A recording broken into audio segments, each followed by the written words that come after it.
Welcome back. Well, the markets have built on gains. We're holding with a gain of close to around 80 points, hovering around that 18,200 odd mark. But let's focus on a couple of names. Jindal Stainless Steel as well as Jindal Hisar. Currently, they're two separate listed entities.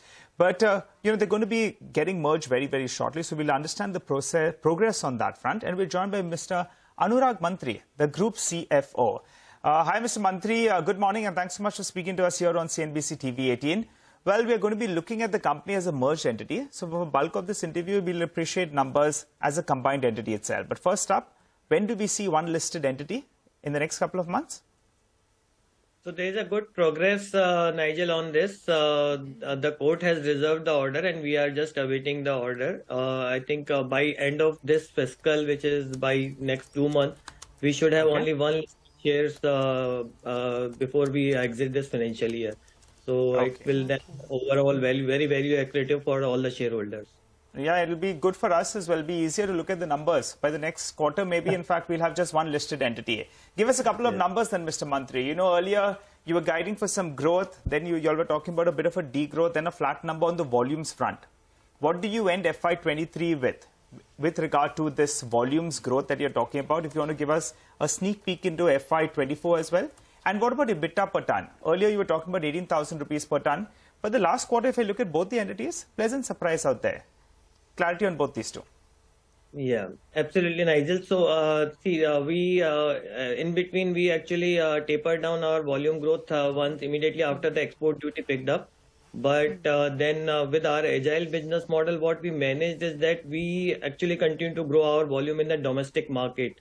And especially in the auto and railway segment, we've actually pushed the good volumes because those are high-end approval-based segment, which helped us to continue to clock even despite export duty, the volume growth, which is unusual in most of the other ferrous metal companies. So that is now giving us the confidence that the volume-wise on this year, we'll be able to do at least 3 to 5% better than the previous year volume. So what we guided earlier was the degrowth in between after the export duty of 5 to 7%. Then we said flat, and then now we are confident at least 3 to 5% over and above the FY22 volume, which will be able to build FY23. So that just to follow up here. So earlier your guidance was flat. Now you're raising it to about 3 to 5%. Is that correct? Yes, Sonia. So we are raising it to 3 to 5% up over the FY22 volume. Okay, got that. And what about FY24? What kind of growth do you think? I mean, will it be in the single-digit, bracket itself, or do you think at some point, given higher demand and things returning to normal, you could even get to double-digit growth in FY24? See, FY24, we can actually easily achieve the 20% volume growth because our new capacity will be coming on the free. So FY24 would be a good kicker for us in terms of the volume, and we'll be able to at least 20 to 22% growth over the FY23 volumes. Okay, all right. And you're pleasantly surprised on the volumes front. You want to up the EBITDA per ton guidance as well? Are you feeling that confident, Mr. Mantri? EBITDA per ton, as you mentioned, Nigel, that earlier we mentioned about 18,000 when all these things happened, export duty and the overall market condition. But now, seeing our 9 months delivery, we are confident that we will end this financial year with at least 19,000 plus EBITDA per ton. So to Q4, we are targeting 20,000 EBITDA per ton. With this, we'll be able to at least cross the 19,000 EBITDA per ton for the full year basis.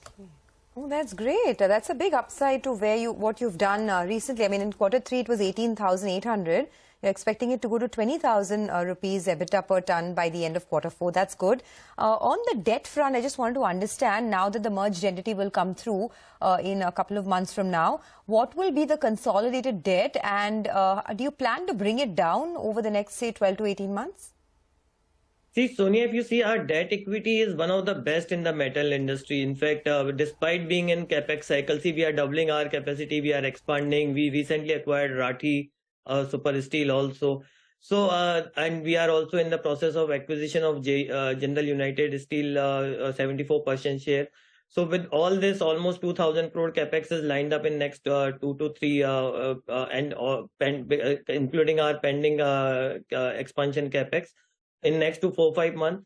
Overall, but mostly it will be funded from internal accrual, but still the debt could go up by another 300 to 500 CR only for an intermittent period of 4 to 6 months, because immediately then we'll taper it down. Our focus will continue to be very prudent on maintaining these debt equity and debt EBITDA ratios. So this rise of debt, sorry, you were saying the debt today is how much, and post this rise, how much will it be? How much are you comfortable keeping it at? Debt today is 2,824 crore as on the 31st December. It could go up slightly by 300 to 500 crore because we have all these acquisitions lined up in next 3 months. It can touch to say 3,000 to 3,300 crore. But also it will be only for an intermittent period, only 4 to 6 months. Immediately we'll taper it down. Okay, but JUSL, which you all will be acquiring as well, that will bring in additional debt, right? So including JUSL, that will be another 1,900 crores?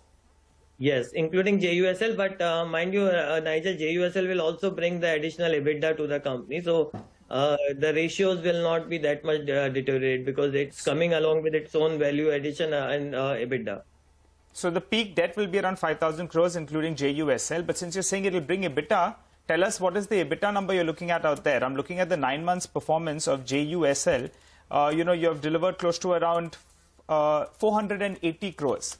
If I extrapolate that, you're going to run rate of around 160 crores. What do you end this year with for JUSL? See, JUSL is likely to end close to 700 crore for this year. And that will be when I talked about the JUSL debt and how that's getting the value addition in terms of the EBITDA. So the EBITDA merged entity guidance, what I'm guiding for FY24 is say around 20,000 per ton. So we are not now giving the lower end range. We are for FY24. We are now confident we'll be able to close at least. Looking at the conditions today, around 20,000, and over and above that, JUSL should add around another 3,500 rupees EBITDA per ton. So what would the absolute number be for JUSL? This year you ended at around 700 crores. For next year, JUSL will give how much approximately EBITDA number?